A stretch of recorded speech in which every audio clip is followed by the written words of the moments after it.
Hello বন্ধুরা, তোমরা অনেকেই আমার রান্নার ভিডিও দেখতে ভালোবাসো, তো ভেবেছি এবার থেকে একটু শর্টসেও দেবো। তো এখানে ক্যাপসিকাম নিয়েছি, পেঁয়াজ নিয়েছি আর ধনেপাতা টমেটো নিয়েছি, সাথে একটু নুন আর হলুদ দিলাম। হলুদটা তোমরা স্কিপ করতে পারো, আমি কালারের জন্য দিয়েছি। একটু বেসন দিয়েছি, তার সাথে একটু জল দিয়েছি। এরপর এর মধ্যে দুটো ডিম দিয়ে দেবো।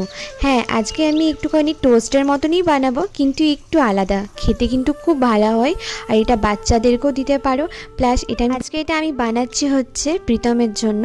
তো এখানে একটু পরিমাণ তেল দিয়ে এইভাবে পাউরুটিগুলো ডিমের ঘোলটার মধ্যে ডুবিয়ে উপর থেকে একটু করে সবজি দিয়ে দিতে পারো, মানে ক্যাপসিকাম, টমেটো, পেঁয়াজ, ধনেপাতা যেগুলো দিয়েছিলাম সেইগুলোকে দিয়ে দিতে পারো।